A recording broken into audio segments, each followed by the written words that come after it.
The Strange Punishments of the Hammurabi Code Chapter 1 Part 1. A King's Dream of Order. Close your eyes for a moment and imagine the ancient world, nearly 4,000 years ago. The air is warm, the land dry, and two mighty rivers, Tigris and the Euphrates, wind their way through the heart of Mesopotamia. This region, often called the cradle of civilization, was home to farmers, traders, soldiers, priests, and kings. And it was here, in the city of Babylon, that one ruler decided to carve his vision of justice into stone. His name was Hammurabi. Hammurabi ruled Babylon from about 1792 to 1750 BCE, a time when kingdoms rose and fell as quickly as the floodwaters of the rivers. He was not only a warrior king, but also a man deeply concerned with order and authority. He wanted to unite his people under a single set of laws, something clear and unshakable, so that justice would not depend on the moods of judges or the influence of the wealthy. His answer was the creation of what we now call the Code of Hammurabi, a long list of nearly 300 laws, etched into a tall black stone pillar known as a stele. A stele, pronounced stele, is a large slab of stone set upright in the ground, often inscribed with words or images. Think of it as a public billboard in the ancient world. Hammurabi's stele, over 7 feet tall, was placed in a temple so that anyone, at least anyone who could read the wedge-shaped writing called cuneiform, might know the laws of the land. And even if the common people could not read, the mere sight of the stone, looming and permanent, was enough to remind them that the king's justice was ever present. But what exactly was carved into this stone? The laws of Hammurabi covered almost every corner of daily life. They dealt with trade, property, marriage, debt, labor, even medical practice. And most famously, they introduced punishments that were often severe, even shocking to us today. You may have heard the phrase, an eye for an eye, a tooth for a tooth. That idea comes directly from this code. It was a principle called lex talionis, Latin for the law of retaliation, the belief that punishment should mirror the crime as closely as possible. Yet as we begin to peel back the layers of this ancient text, we discover that it was not only about revenge or cruelty. To Hammurabi, these punishments were a way to maintain balance in a fragile society, where disputes could easily turn into feuds and feuds into wars. By setting clear rules, he hoped to keep order among his people, ensuring that everyone, from the highest noble to the lowest servant, knew what fate awaited them if they broke the law. So, in this first chapter, we begin our journey by asking, what kind of society created such laws? What fears, what hopes, what daily struggles made harsh punishments seem not only acceptable but necessary? Tonight, we will step softly into the streets of Babylon, listen to the murmur of voices in the marketplace, and imagine the weight of that black stone stele standing tall against the desert sun, as if it were watching, silently, always. And as the story unfolds, remember, these laws were not only about crime and punishment. They were about power, about control, and about the ancient dream of a king who wanted his words to last forever. Chapter 1, Part 2. Life Beneath. The laws picture yourself walking slowly through the streets of Babylon. The air is filled with dust and the distant sound of donkeys pulling carts loaded with grain. Around you, mud brick houses line the narrow roads, their walls baked hard under the sun. Some buildings lean close together, their shadows offering brief relief from the heat. You hear merchants calling out the prices of wool, barley, and dates. Somewhere nearby, a baker stirs a clay oven glowing with fire. This was the everyday life of Hammurabi's people, and it was in this world that the code was meant to bring order. Babylon was a city of contrasts. There were the wealthy elites, priests, landowners, and merchants who enjoyed privileges, education, and influence. And then there were the poor laborers, the slaves, and the farmers who depended on the floods of the rivers to survive. These social differences were not hidden. They were written directly into the code. For example, the punishment for injuring a nobleman was not the same as injuring a commoner. A broken bone might cost you a heavy fine if the victim was of lower rank, but if you harmed a person of higher status, the punishment could be far harsher. Justice, in other words, was not equal. It was deeply tied to social class. Still, for many ordinary people, having a written code was better than leaving everything to chance. Before Hammurabi, disputes were often settled by local rulers or village elders, whose decisions could be inconsistent, shaped by bribes or family connections. Hammurabi wanted to change that. He wanted his people to believe that justice came from a higher power through him, the chosen king. In fact, at the top of the stele, there is a carved image of Hammurabi standing before Shamash, the Babylonian god of justice and the sun. Shamash is shown handing him a staff and a ring, symbols of authority. The message was clear. These laws were not just the king's opinion. They were divine. Now imagine being a farmer whose field was damaged by careless irrigation. Under Hammurabi's code, the man responsible had to compensate you with grain. If a builder constructed a house that later collapsed and killed its owner, that builder could be put to death. These punishments may sound brutal to us, but to the people of Babylon, they created a sense of security. They knew the risks, and they knew the consequences.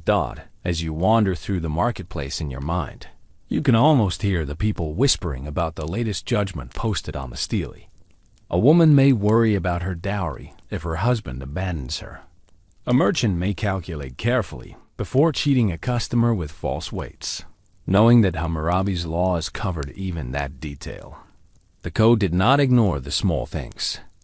It reached into the corners of life that we might not expect. Things like the rental of oxen, the wages of surgeons, or the fees for wet nurses. Through it all, the code was not only a list of rules. It was a mirror reflecting the anxieties of a society constantly at risk from famine, floods, and conflict. And for Hammurabi, every law written into stone was another brick in the great fortress of his power. Chapter 1, Part 3. Fear and Faith in Babylon. Law was never just law. It was a blend of fear, faith, and the invisible presence of the gods. Imagine again the great stele standing tall in the temple courtyard. The sunlight strikes its black stone surface, and at the top, you see Hammurabi carved in eternal dialogue with Shamash, the god of justice. To the people who gazed upon this image, the message was unmistakable.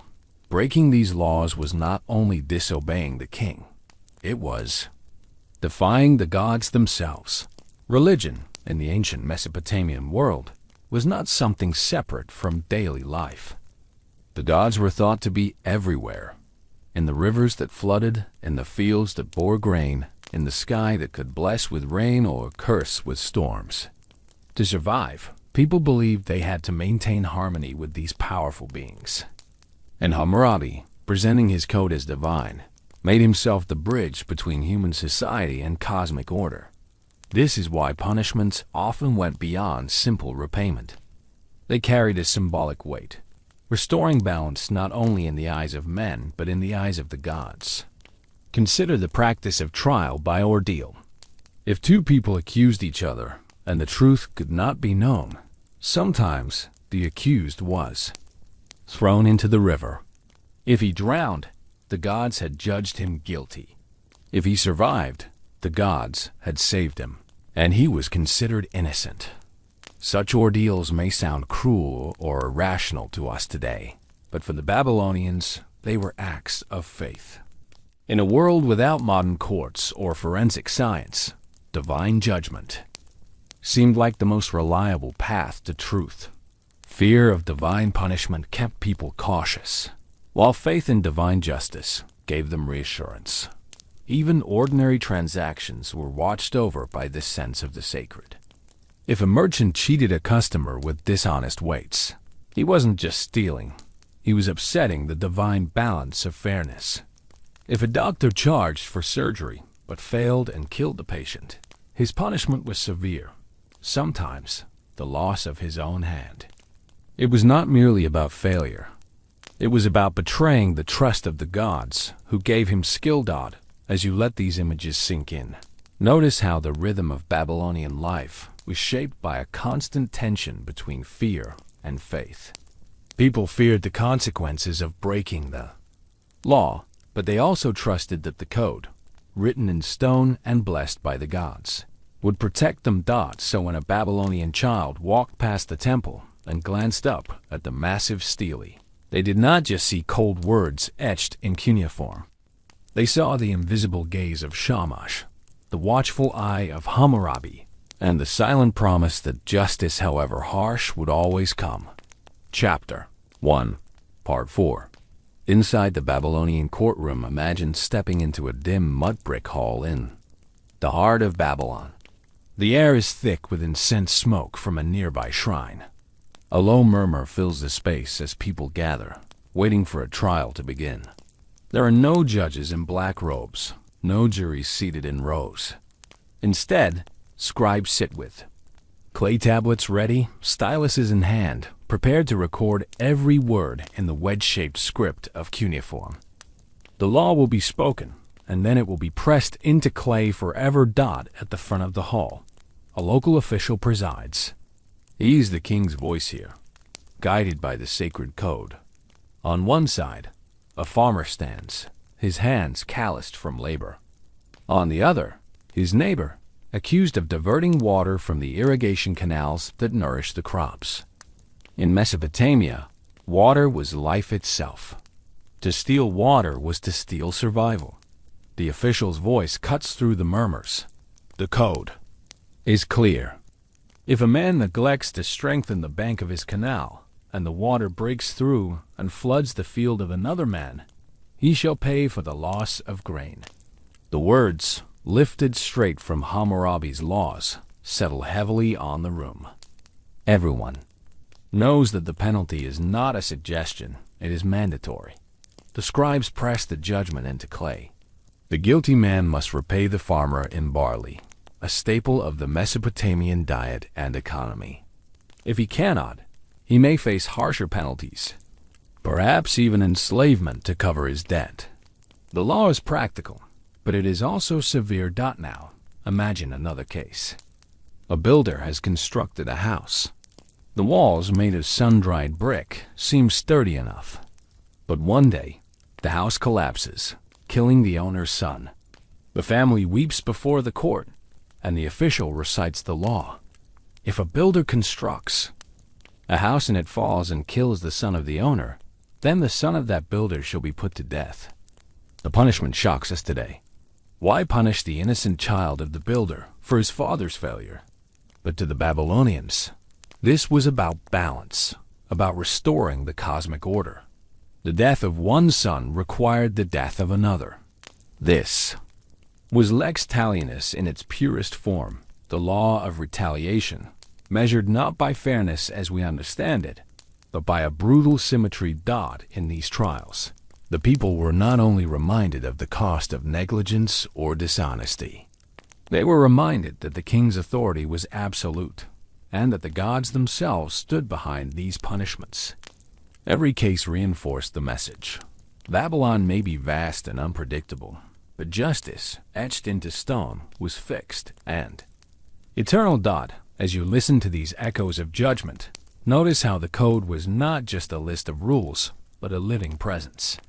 It shaped the way people built their homes, tilled their fields, and even trusted one another.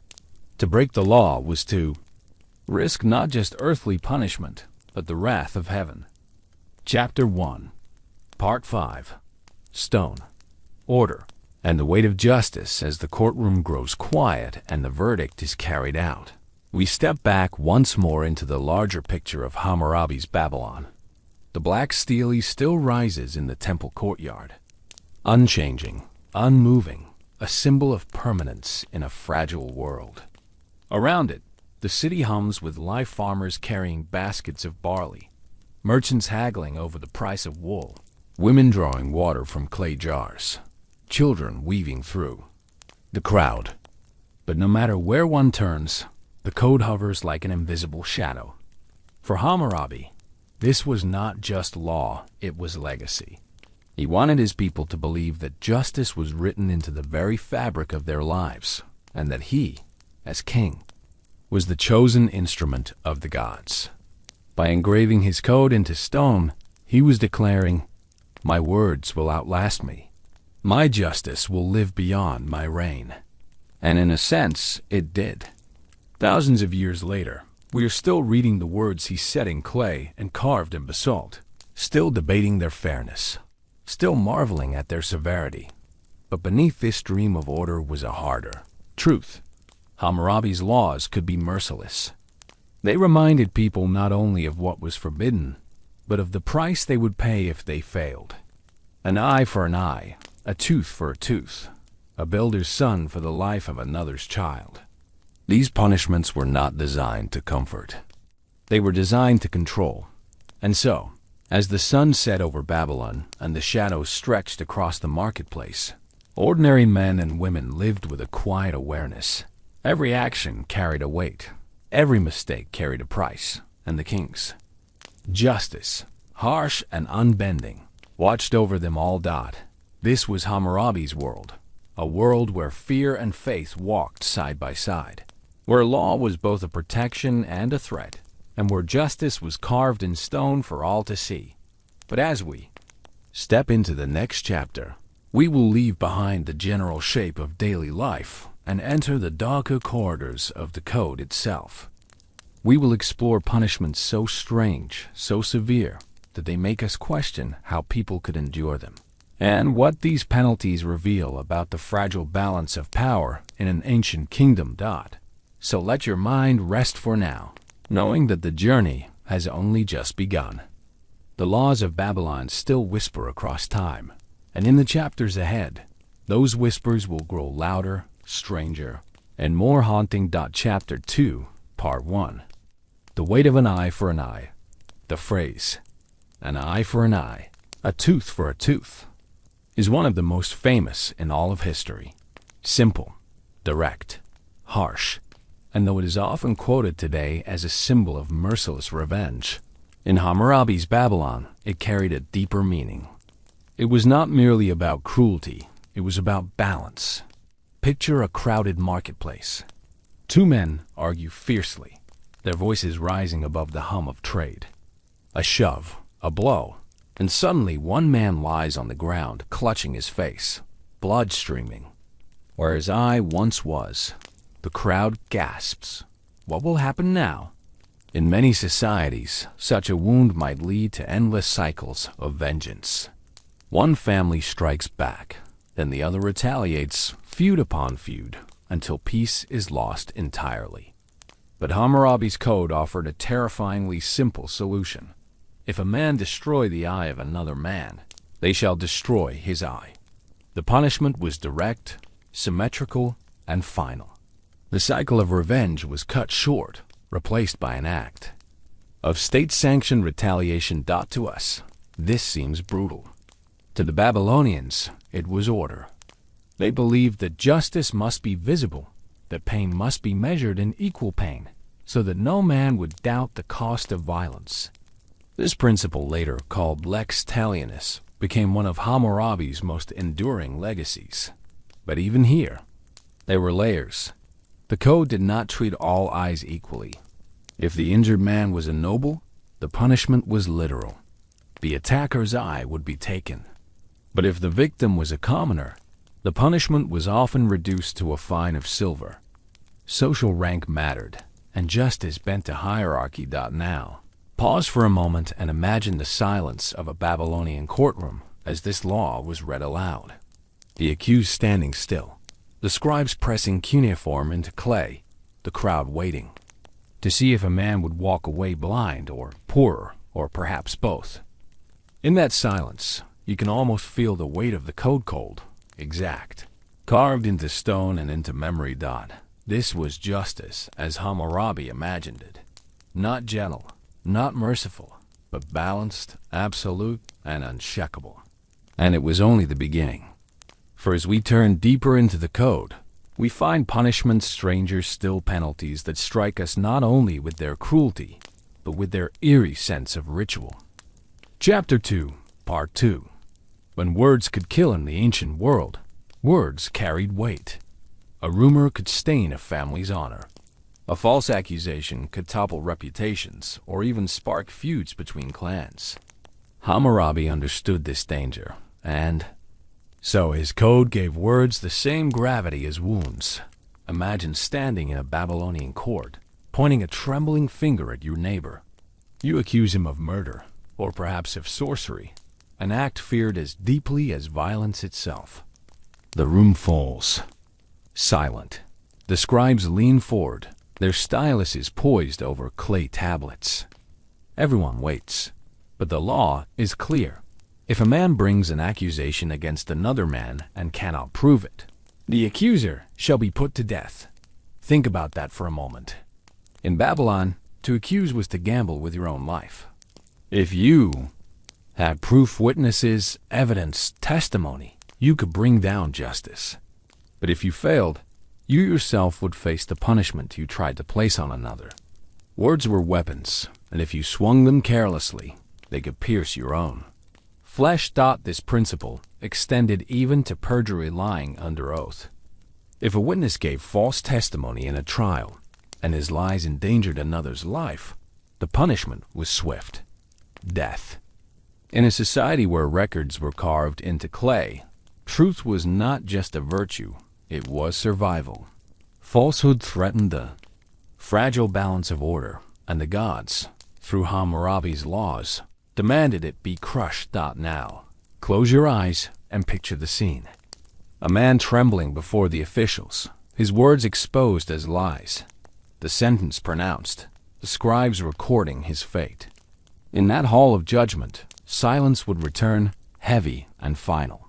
The people watching would take away a message carved deeper than stone. Speak with truth or not at all. To us, this punishment feels severe. Yet to the Babylonians, it was a safeguard. It kept courts from drowning in endless disputes, kept slander from spreading unchecked, and reminded everyone that justice was not only about what you did with your hands, but also with your tongue. This was the world Hammurabi built, where words themselves could kill, and where silence was often the safer path. Chapter 2, Part 3. Justice in the household in ancient Babylon. The household was more than a private space. It was the foundation of society. Families were economic units, religious centers, and lines of inheritance. A dispute within the home was not simply personal. It threatened the stability of the community itself. Hammurabi knew this, and so the code carved rules for husbands, wives, children, and even servants, ensuring order reached into every doorway. Consider the laws of marriage. Babylonian unions were often arranged, sealed with contracts written on clay tablets. Dowries, gifts from the bride's family, were carefully recorded, and if a marriage dissolved, the fate of these dowries was governed by law. Imagine a woman standing before officials, her husband having abandoned her. The code might protect her dowry, ensuring she did not fall into poverty. Yet, at the same time, it granted husbands great authority. Infidelity was punished with severity. If a woman is caught lying with another man, they shall bind them and throw them into the water. Drowning was a terrifying ordeal, but the law also allowed for mercy. The husband could choose to spare his wife, and the king could pardon the man. This was not just punishment, it was ritual, a test of loyalty, both to the family and to the gods who blessed it. The code even addressed children. If a son struck his father, the punishment was the amputation of his hand. Think of that: one rash act of anger, one raised fist, could cost a young man his ability to work, to provide, to live fully. Harsh, yes, but in a world where respect for elders was sacred, Hammurabi believed the family could not survive without strict boundaries. Divorce, too, was tightly controlled. A man could send away his wife if she failed in her duties, but if he left her without cause, he was required to return her dowry and support her. Justice here was not kindness, it was order. The code aimed to prevent chaos, to make sure family disputes did not spill into wider society. Pause for a moment and imagine sitting in a courtyard at dusk. The city is quiet, the black stele nearby, and families huddle in their homes. Children whisper by oil lamps, wives grind grain for the next morning, husbands count their stores of barley. And always, the law hovers unseen, a silent guest in every home, shaping the way families love, fight, forgive, and endure. For Hammurabi, the family was a microcosm of the kingdom. If justice ruled the household, then justice could rule Babylon. If order held at the hearth, it could hold a cross. The Land. Chapter 2, Part 4. Silver, contracts, and the surgeon's hand. The streets of Babylon were alive with trade. Merchants traveled with caravans of donkeys, carrying wool, barley, dates, and precious metals. Contracts were struck in the shade of mud brick houses, scribes pressing every agreement into wet clay tablets. To the Babylonians, business was not a matter of casual trust. It was a sacred exchange, and the Code of Hammurabi was the guardian of every deal. Consider this. If a merchant gives silver to a trader for investment, and the trader denies it, that trader shall be convicted and shall pay threefold. Threefold meaning not only did the guilty man return what was stolen, but he gave back 3 times the amount. In a city where wealth was fragile and disputes could ruin livelihoods, the code made cheating far too dangerous to attempt. Weights and measures were also strictly controlled. Babylonian merchants used stone weights and reed balances to measure silver and grain. If a seller tried to tamper with these, the punishment was severe, sometimes whipping, sometimes fines, even expulsion from the marketplace. Imagine standing before the stele, knowing that even a crooked scale could bring the wrath of Hammurabi down upon you. And then there was medicine.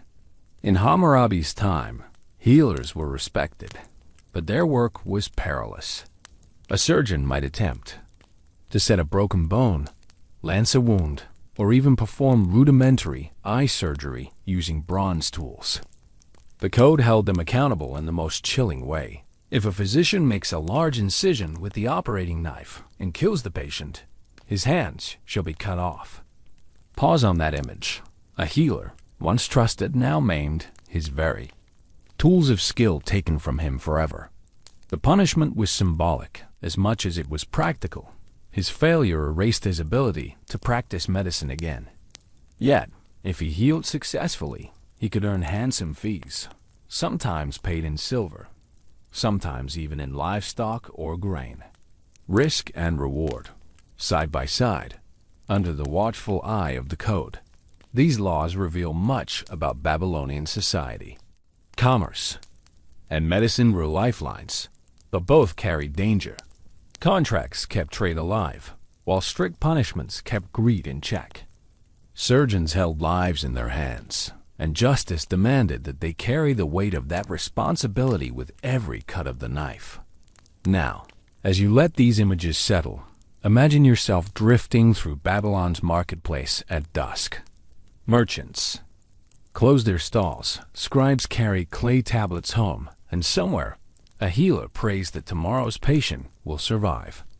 Above it all, the black stele looms, a reminder that even in the most ordinary transactions, buying, selling, healing, the king's law is always near, always ready to strike. Chapter 2, Part 5. Justice as spectacle. As you think back on the punishments we've explored, eyes for eyes, drowning for infidelity, the cutting off of a surgeon's hands, you might wonder, why so harsh? Why so vivid? The answer lies not only in the desire for balance, but in the power of spectacle. In ancient Babylon, justice was never hidden in private chambers. It was performed in front of witnesses, recorded on clay, and carried out in ways the community could not ignore. Punishment was meant to be seen, remembered, and whispered about in the marketplace. The terror it inspired was part of its purpose. Imagine the crowd gathering at dawn, the accused brought forward. The official reads from the code, his voice slow and deliberate. If a builder's house falls and kills its owner's son, the builder's son shall be put to death. The people gasp. Mothers clutch their children closer. Fathers straighten their backs. The punishment is not only for the guilty family, it is a warning to everyone watching. Build carefully. Live carefully. Obey the law. Even the mutilations carried a symbolic weight. Cutting off a hand was not just retribution. It was a message written on the body itself, visible for the rest of a man's life. His missing hand told the world that he had once failed in his duty, and the king's justice had marked him forever. Through these spectacles, Hammurabi ensured that his laws were not simply read but felt. The fear of seeing someone drowned in the river for adultery, or of watching a liar punished for false accusations, lodged itself deep in the memory of the people. Fear became a kind of glue, binding society together, reminding everyone that the gods and the king were always watching. And yet, there was also reassurance in this harsh theater. For in a world full of floods, famine, and war, at least the law was predictable. The punishments were known. The stele stood as a silent promise. Life may be uncertain, but justice will come exactly as the code declares. So as chapter 2 closes, remember this. Hammurabi's code was not just about rules. It was about presence, about power, about shaping human behavior through the spectacle of fear. Every punishment was a performance, and every performance left behind a society more tightly bound to the will of the king. Chapter 3, Part 1, Property, Debt, and the Chains of Survival. The Babylonian sun rises over fields of barley, glinting off the canals that snake through the land. Farmers bend low, their hands deep in the soil, while merchants open their stalls in the city. Everywhere you look, life is tied to property, land, livestock, silver, grain. But in Hammurabi's Babylon, property was not only wealth. It was power, it was survival, and it was protected by law with a sharp and unforgiving edge. Consider the laws of theft. If a man steals from the temple or palace, he shall be put to death. Not fined, not imprisoned death. Why so harsh? Because theft was not seen as a private crime, but as an attack on the gods and the king himself. To steal from the temple was to rob the divine. To steal from the palace was to rob the very heart of the kingdom. The punishment had to be absolute, but punishment for debt could be just as severe, though in different ways. Imagine a poor farmer whose crops failed after the floods. He owes grain to a wealthy creditor, but cannot pay. Under the code, he may give his wife or children into temporary servitude, debt slavery, for up to 3 years. After that, they must be freed. To us, this seems cruel beyond measure, but for Babylonians, it was a compromise. Families could repay debts without being destroyed forever. Yet still, for 3 long years, loved ones might labor in another household, their absence a living reminder of obligation. Property disputes were everywhere in Babylon, and the code carved exact rules to solve them.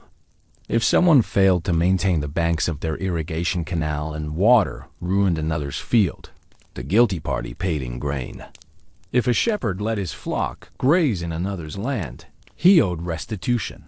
These laws were practical, born from the daily struggles of farmers whose survival depended on water, soil, and livestock. And then there was slavery itself, not just debt bondage, but permanent enslavement.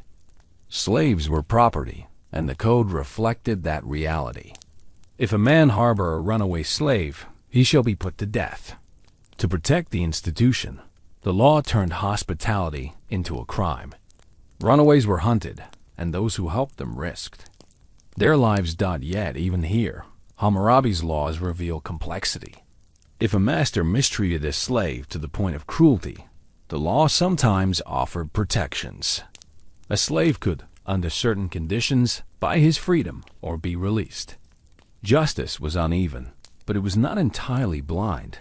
Pause here and picture Babylonian courtyard at dusk. A farmer counts his grain. A merchant checks his silver. A slave quietly serves bread at the table. Each one lives under the shadow of property law, each one aware that Hammurabi's justice does not hesitate. To steal, to cheat, to default on a debt is to invite punishment, sometimes loss of freedom, sometimes loss of life. For Hammurabi, protecting property was protecting order itself. Without it, the kingdom would dissolve into chaos. And so, his code carved survival into stone, demanding obedience from the rich and the poor, binding families and slaves alike to the unyielding logic of law. Chapter 3, Part 2. The price of silver and grain. Babylon's economy was not built on coins. They would not exist for many centuries. Instead, wealth moved in measures of grain, livestock, and especially silver weighed out on balances. Every exchange, whether a sack of barley or a piece of land, was recorded on clay tablets with wedge-shaped cuneiform. These tablets hardened. In the sun, became binding contracts, legal proof of debt, trade, or obligation. Loans were common, but they carried danger. Farmers often borrowed silver or grain to plant their crops, hoping the harvest would allow them to repay. Yet when floods destroyed the fields or drought dried the canals, repayment became impossible. Hammurabi's code recognized this risk but still kept the rules strict. One law declared, if a man takes a loan of grain and a storm destroys the harvest, the debtor need not pay that year. A rare glimpse of mercy, acknowledging the power of nature over human effort. But in most cases, debt was a heavy chain. Interest rates were fixed by law, 20% for silver, 33% for grain. Imagine owing 100 measures of barley in the spring and returning 133 at harvest. A single poor season could push a farmer deeper into obligation, forcing him to give up his oxen, his land, or even his children into temporary slavery to pay what he owed. The punishments for breaking financial agreements were severe. If a man defaulted on his loan and tried to cheat his creditor, his property could be seized, his fields taken over, or his family put to work for years. In the worst cases, dishonesty about a loan could even bring death.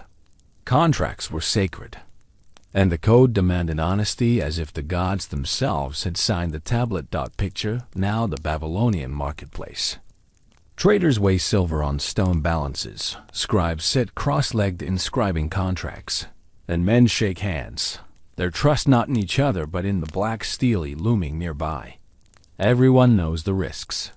Everyone knows the cost of failing to pay. For Hammurabi, this was not only about protecting creditors. It was about keeping the kingdom stable.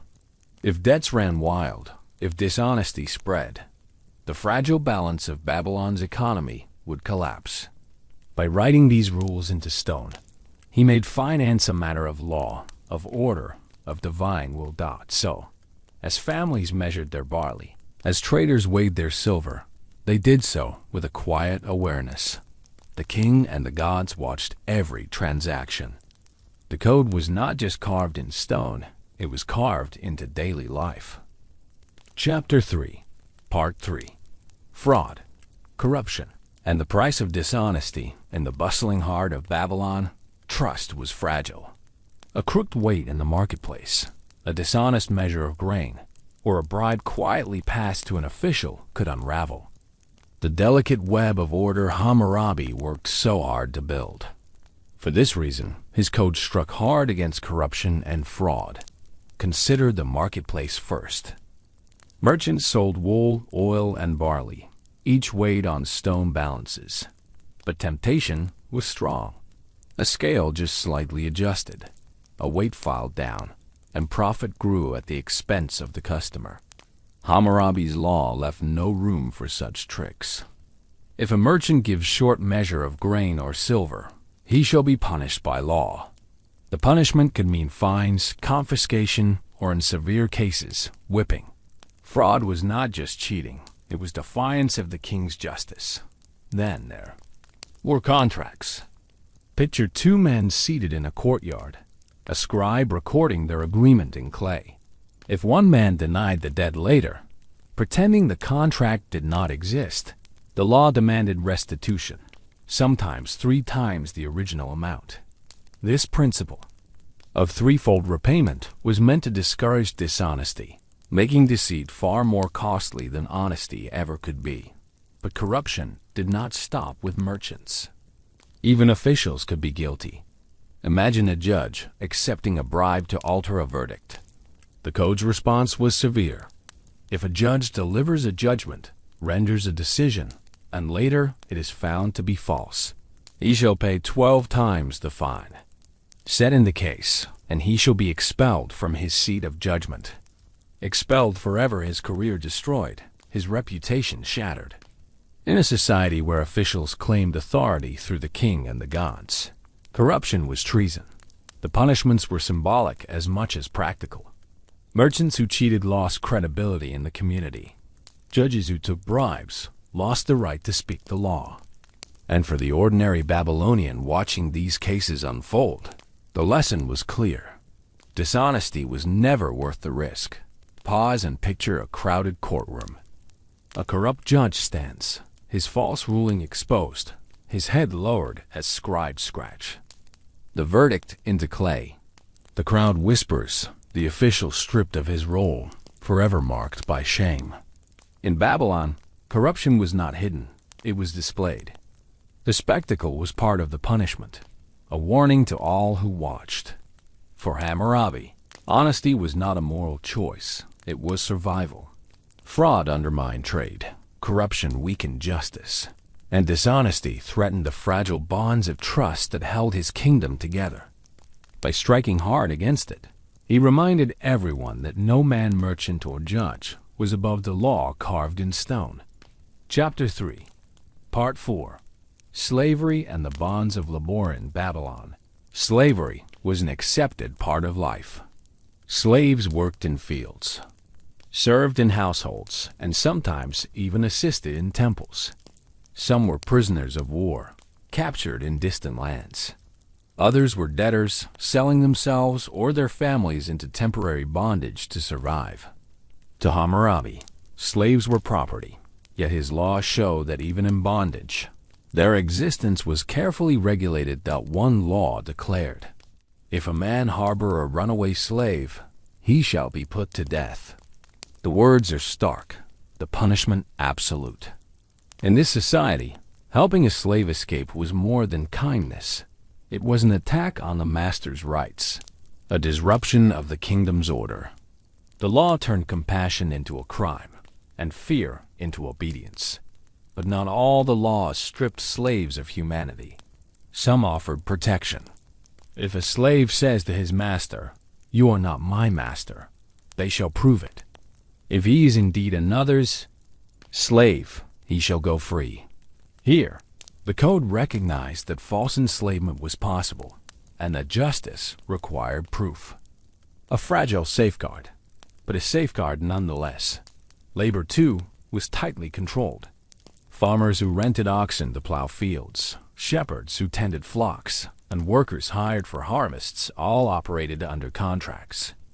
If an ox was injured, the renter paid restitution. If a shepherd lost sheep due to negligence, he replaced them. The code tied responsibility directly to labor, ensuring that work, property, and wages flowed in predictable patterns. Picture a dusty morning in Babylon. A shepherd drives his flock into a pasture. A farmer yokes oxen to a plow. A servant kneads clay for bricks. Each one knows the risks.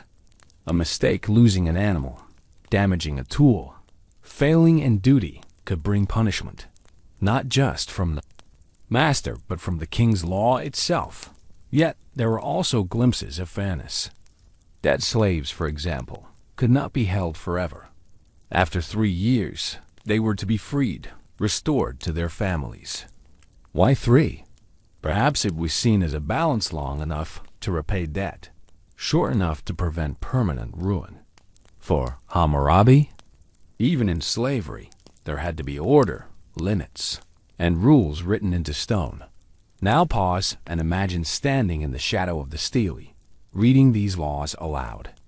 They reveal a society both cruel and calculated, where labor was bound by duty, where slaves lived on the edge of survival, and where every worker knew that Hammurabi's Code was not just a distant law, but a daily presence, shaping every field, every pasture, every home. Chapter 3, Part 5.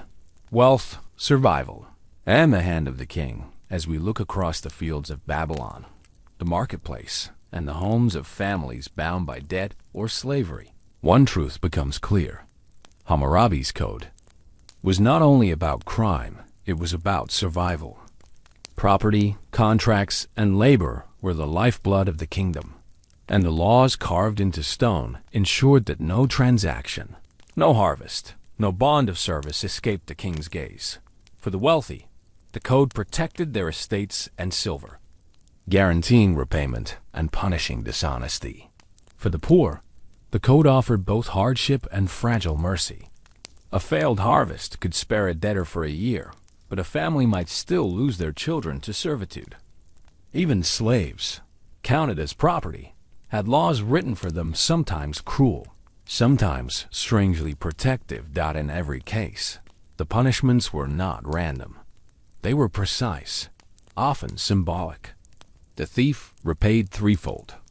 The debtor surrendered his labor. The runaway slave brought death to his helper. These were not just penalties. They were lessons engraved in the public memory. The code taught Babylonians that wealth was sacred, contracts were binding, and survival itself was subject to the authority of king and gods. Pause for a moment and imagine the silence of night in Babylon. The stele stands in the temple courtyard, dark against the stars, its laws waiting for anyone brave enough to read. Farmers sleep beside their stores of grain, merchants guard their silver, and slaves lie quietly, their fates tied to the words carved in stone. Even in dreams, perhaps, they felt the weight of those laws, unyielding, unmerciful, eternal. For Hammurabi, controlling wealth and labor was controlling life itself. By binding the economy to law, he bound his people to him. And so, Chapter 3 closes with a deeper understanding. Justice in Babylon was not only about morality. It was about power, property, and the fragile chains of survival. But as we turn to the next chapter, the focus narrows further. No longer will we look at land, silver, or contracts. Instead, we will step into the private realm of honor, punishment, and the human body itself. Chapter 4 will reveal laws that touch the most personal corners of existence, where shame and cruelty intertwine, and where the punishments themselves seem designed not only to correct, but to brand the soul forever. Chapter 4, Part 1. The body is a canvas of justice in the dim light of dawn. Imagine a crowd gathering in the marketplace, not to trade, not to worship, but to watch. A man stands trembling, accused and judged. The punishment will not kill him, but it will mark him forever. Hammurabi's Code made the human body a canvas upon which justice was written, and the scars became a living reminder of law. One law declared, if a son strike his father, they shall cut off his hand. The act of raising a fist against a parent was seen as a violation not only of family order, but of cosmic balance. To the Babylonians, the father was authority, the pillar of the household. By injuring him, the son had attacked the foundation of society itself, and so the punishment was symbolic. The very hand that struck was removed, the act and its consequence forever linked. Another law. If a man destroy the bone of another man, they shall destroy his bone. The symmetry is chilling. Harm was answered with harm. not only to satisfy revenge, but to restore balance in a world that believed order was divine. The punishment was not hidden, it was seen, remembered, feared not, but beyond broken bones and severed hands, there was also humiliation. Consider the laws surrounding false accusations of adultery. If a woman was accused but not proven guilty, she might be forced to undergo an ordeal, thrown into the river to see if the gods would spare her. Imagine the terror of standing before the waters, the crowd pressing close, knowing that survival meant innocence, but drowning meant guilt sealed by divine hands. Humiliation was woven into the code's logic.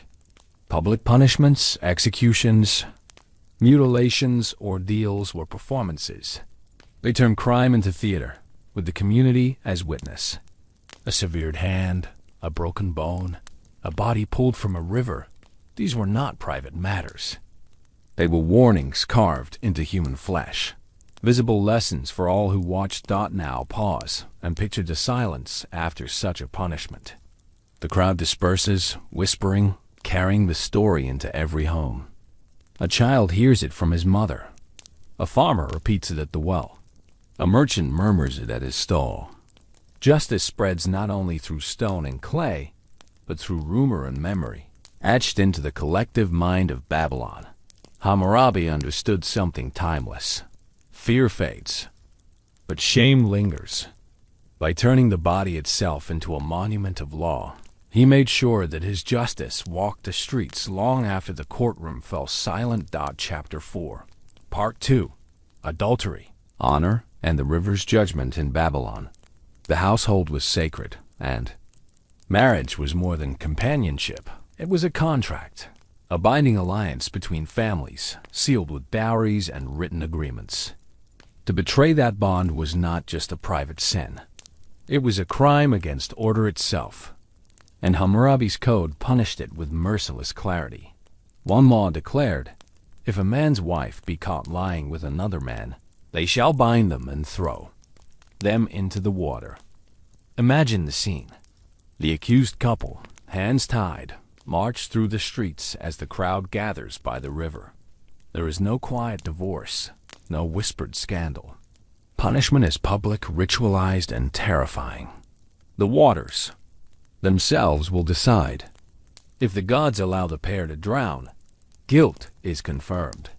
If they survive, innocence or divine pardon spares them. This ordeal by water was more than a sentence. It was a theater of shame. Families of the accused watched. Neighbors whispered. Children learned, in one chilling spectacle, the price of betrayal. And yet, even here, the code allowed for choice. The husband could forgive his wife. The king could pardon a man, and the river ordeal could be avoided. Justice was harsh, but also flexible when power intervened. But punishment was not only for women. If a husband neglected his wife, abandoning her without support, the code protected her dowry and sometimes granted her freedom to remarry. Here we see a glimpse of fairness. Babylonian justice, though weighted against women in many ways, still sought to protect the fragile balance of family survival. There were also laws for slander. If a man accused a woman of adultery but could not prove it, he risked death. Words alone were not enough. Proof was demanded. This reveals how seriously the Babylonians treated honor. False accusations could destroy reputations, and the code struck hard against those who misused them. Pause for a moment and picture a Babylonian courtyard at dusk. A wife grinding grain, a husband counting barley, children playing in the dust. Above them, unseen but ever present, the laws hang heavy. Love, desire, loyalty, all watched by Hammurabi's stone. Even private affections were subject to public judgment. For Hammurabi, adultery was not only about desire but about stability. Betrayal threatened inheritance, dishonored families, and disturbed the cosmic order the gods demanded. And so, the punishment was harsh, public, and unforgettable. Chapter 4, Part 3. The dark boundaries of desire in the Babylonian world, family ties were sacred threads woven into the fabric of society. To violate those bonds was to tear at the very foundation of order. Hammurabi's Code, therefore, spoke with chilling clarity about incest and sexual crimes, acts considered not just immoral, but dangerous to the stability of the kingdom. 1. Law stated, if a man has relations with his daughter, he shall be banished from the city. Notice the difference here. Unlike other crimes that demanded mutilation or death, this punishment was exile. Why? Perhaps because the act itself was so shameful, so polluting, that removing the offender from society was seen as the only way to restore balance. Banishment was itself a death of sorts, cut off from family, community, and the protection of the gods. Other sexual crimes met with harsher fates. Assault against another man's wife could bring death. Violating someone of higher status carried heavier punishment than harming someone of lower rank, once again showing how justice was weighted by class. These laws reveal a society obsessed not only with the act itself, but with the honor of families. To dishonor a noble's household was a far greater crime than to injure that of a commoner. The code also recognized the vulnerability of certain women. Temple priestesses, for example, known as Nadrul, were bound by vows of chastity. To violate them was to defy the gods. The punishment was not just for the offender, but also a statement that the sacred space of religion could not be corrupted. And then there was rape.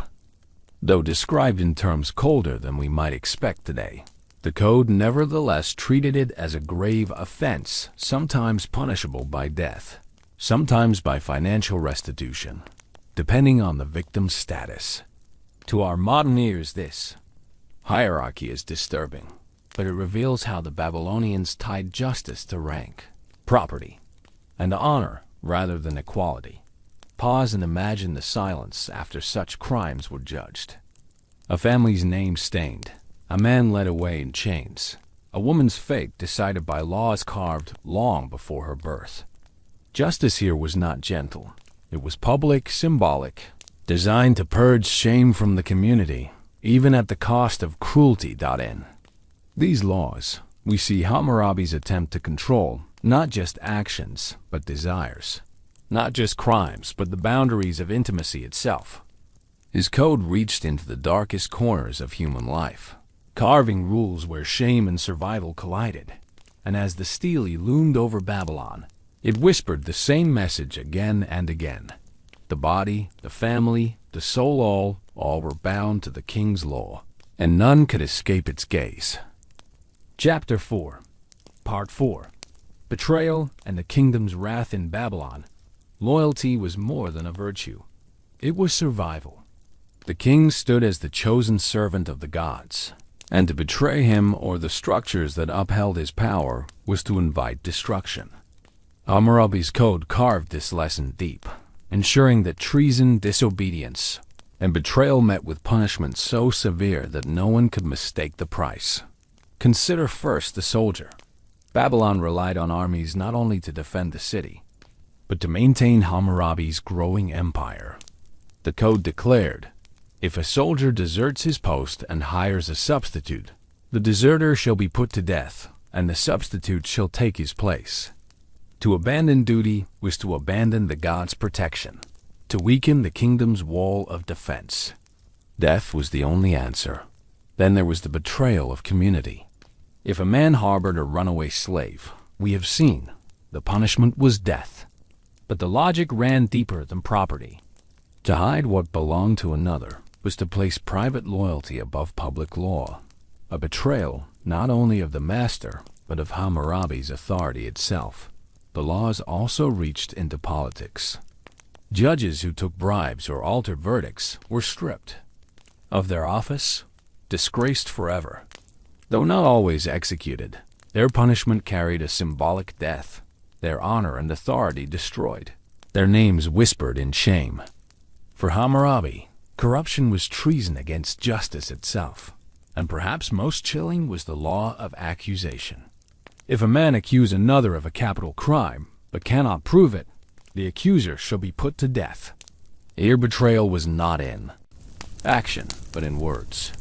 False accusations could weaken trust, fracture alliances, and disturb order. By making the price of such lies fatal, Hammurabi silenced betrayal before it could spread. Pause and picture a Babylonian courtyard where a soldier stands chained, accused of desertion. The crowd knows his fate before the verdict is spoken. Or imagine a corrupt judge dragged from his seat, the clay tablets of his false ruling smashed before the people. Justice was not whispered in Babylon. It was performed, made visible, turned into a warning that betrayal, whether of family, city, or king, would never be tolerated. These laws remind us that Hammurabi's Code was not just about crime and punishment. It was about loyalty, about binding every man and woman to the order of the kingdom. To betray was to tear at the threads of society, and the response was swift, merciless, and absolute. Chapter 4, Part 5. Shame, Loyalty, and the Shadow of. The law as the dust settles over the city of Babylon. One truth becomes clear. Hammurabi's Code did not simply punish crime. It shaped behavior through fear, shame, and loyalty. The human body became a living record of law, scarred and marked as a warning. Families were bound by honor, their survival tied to obedience. And the kingdom itself was secured through the threat of merciless judgment. Think again of the son, who struck his father, condemned to lose his hand. Of the unfaithful wife and her lover, bound and thrown into the river as neighbors watched. Of the soldier who abandoned his post, sentenced to death for betraying the king's trust. Each punishment was more than a sentence. It was a performance, a lesson burned into the memory of everyone who witnessed it. Shame was as powerful as pain. To see one's body mutilated, or to drown before the eyes of the city, was to lose not only life but dignity. And in a world where reputation was survival, that loss echoed far beyond the punishment itself. The code made sure that crime carried not just consequence, but humiliation, an invisible chain binding Babylonian society to Hammurabi's vision of order. Yet beneath this cruelty, there was also a strange kind of reassurance. The laws were written, fixed, eternal. People knew the rules. They might live in fear, but it was a fear that could be measured, predictable, carved into stone. No act went ungoverned. No bond escaped the king's gaze. Now, as Chapter 4 closes, we step back and see the full picture. Hammurabi's Code was not only about theft, marriage, or debt. It was about power etched into human lives. About a king who demanded loyalty not only through soldiers and walls, but through the weight of law itself. But Hammurabi wanted more than obedience. He wanted memory. His laws were not carved only for his time. They were meant for eternity. The final chapter will lead us to the stele itself, to the black stone rising under the Babylonian sun, and to the king's dream that his words would outlast empires. Echoing across millennia. Chapter 5, Part 1. The stele and the dream of eternity. Imagine once more the black basalt stele, rising more than 7 feet high, gleaming darkly in the sunlight of Babylon. Crowds pass by it every day, merchants with baskets of dates, children running with clay toys, priests carrying offerings to the temple. Most cannot read the hundreds of wedge-shaped lines carved deep into its surface, but they all know what it means. At the very top, carved into the stone, stands an image.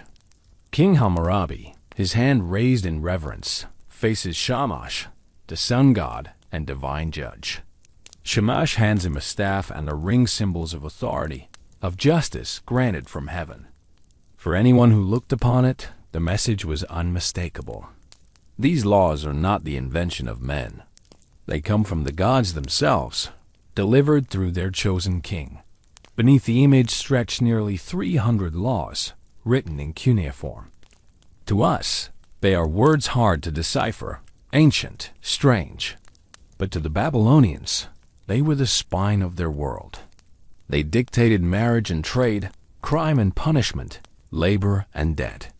They turned survival into order, chaos into balance. Yet, Hammurabi's purpose went deeper. He wanted these laws to be remembered. By carving them into stone, he created something eternal, something that would not wither like clay tablets or fade like memory. The stele was not just a legal code. It was a monument and immortal testament to his reign. Pause for a moment and imagine yourself standing before it. The stone towers above you, cool to the touch, heavy with the weight of thousands of words. You feel small, humbled, even afraid. And perhaps that was exactly what Hammurabi intended. The stele was not only law, it was presence. The king was there, watching. The gods were there, judging dot for the people of Babylon. The stele was a constant reminder that justice did not rest in the hands of neighbors or elders alone. It came from something larger, something unchanging. In a world of floods, famines, and wars, the stone seemed eternal. And in its permanence, Hammurabi sought his own immortality. This was his dream, that long after his armies had faded, long after his palaces crumbled, long after his own bones returned to dust, his words would still stand.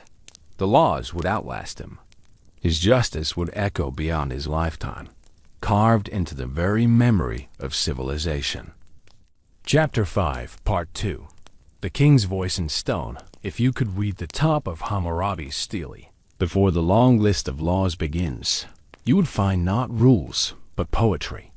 This is the prologue, Hammurabi's declaration of who he was and why. He ruled. In it, he describes himself as the chosen of the gods, the shepherd of his people, the one called to bring about the rule of righteousness in the land. He presents himself not only as a king, but as a servant of justice, charged with protecting the weak from the strong. The language is lofty, almost sacred. It was not written to be debated. It was written to inspire awe.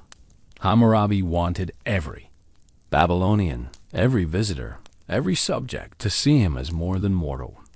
He was the hand of the gods, the embodiment of divine order. And then, after the laws have been laid out, after the rules of theft, marriage, debt, slavery, injury, and punishment, comes the epilogue. Here, Hammurabi speaks directly to the reader across the ages. He praises his own wisdom, declaring that he has brought peace and justice to the land. He warns future kings to uphold the laws faithfully, or else the gods will curse them. He promises blessings to anyone who obeys the code, but threatens terrible fates to those who defy it. Listen to the tone. It is not just legal. It is almost magical, as if the words themselves carry power. Hammurabi names the gods, calls upon them to protect his stele, and to strike down anyone who dares to alter or erase his words. It is both pride and prophecy, both a boast and a curse. Now pause and imagine standing before this monument as a Babylonian citizen. You see not only the laws, but the king's voice reaching out to you, commanding, praising, warning. The stone becomes more than an object. It is a vessel of power, a reminder that Hammurabi's presence cannot fade, that his authority will linger long after he is gone. Through this prologue and epilogue, Hammurabi secured his immortality. His reign was no longer just a memory. It was carved into the eternal language of stone. And perhaps that is why, even now, thousands of years later, we still speak his name. Chapter 5, Part 3. The stele's long journey. Though Hammurabi carved his code in stone to last forever, even monuments have their own fates. After Hammurabi's reign ended and Babylon's power rose and fell, the stele itself was taken. Around 1200 BCE, centuries after its creation, the Elamites, an ancient people from the land we now call southwestern Iran, invaded Mesopotamia. Among the treasures they carried away was Hammurabi's black basalt stele. Imagine the scene. soldiers loading the massive slab onto carts, dragging it across mountains and deserts, away from the city it was meant to guard. For the Babylonians, it was a loss not just of stone, but of memory, of identity. The monument that once towered over their temple was now gone, hidden in a foreign land. For centuries, the stele lay buried in the ruins of the Elamite capital of Susa.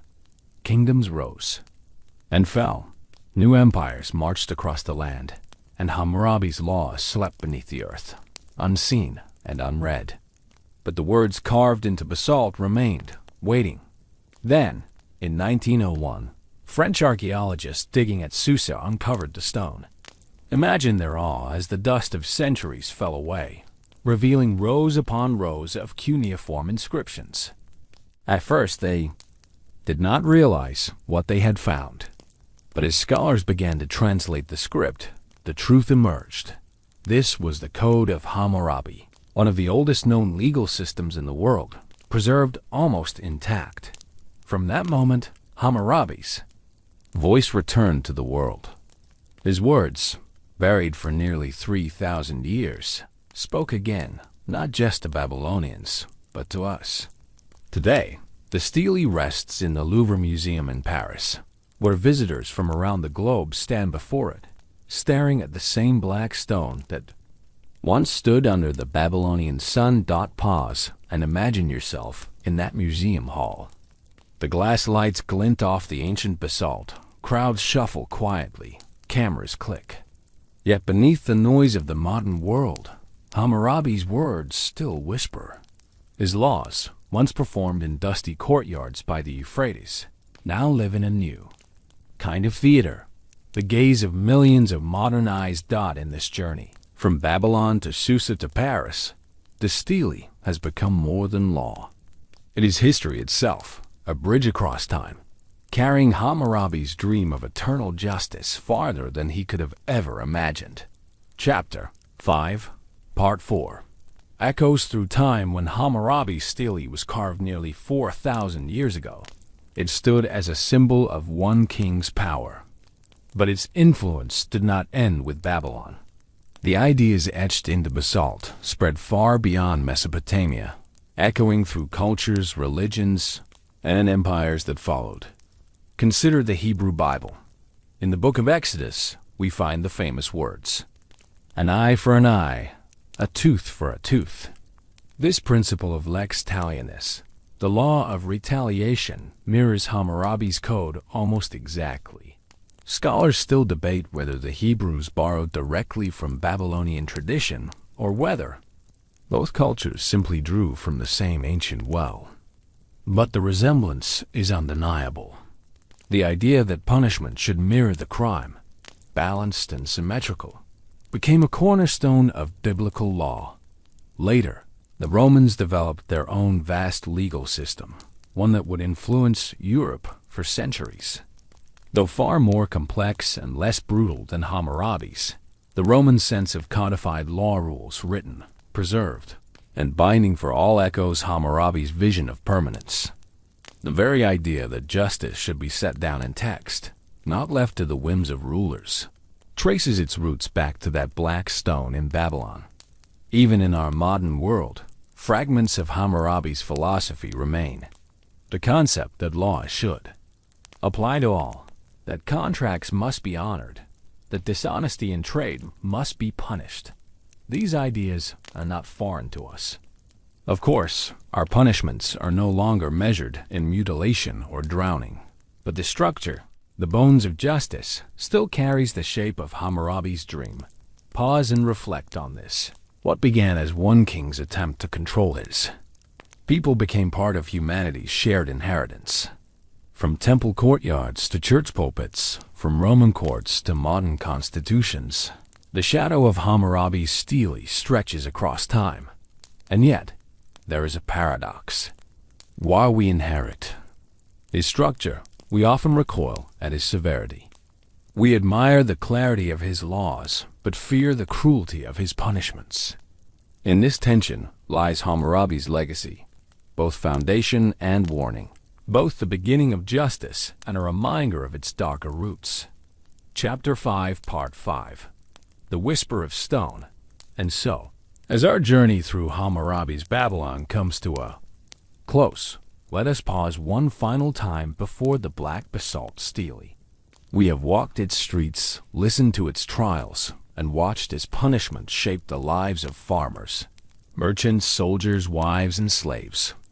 We have seen hands cut off, eyes for eyes, adulterers bound for the river, debts repaid in labor, and truth demanded at the risk of death. Through it all, Hammurabi's Code has spoken with a single, unyielding voice. That justice must be carved into stone, that order must be maintained at any cost, and that the king's words should echo forever. It was harsh, it was severe, but it was also a promise, an attempt to bind a fragile world to something permanent, something unbreakable. The stele's long journey from Babylon to Susa, from burial to rediscovery, from dust to the halls of Aluvar reminds us that Hammurabi achieved what he desired most. His words have outlived his empire. His law is still whispered to us across nearly 4 millennia.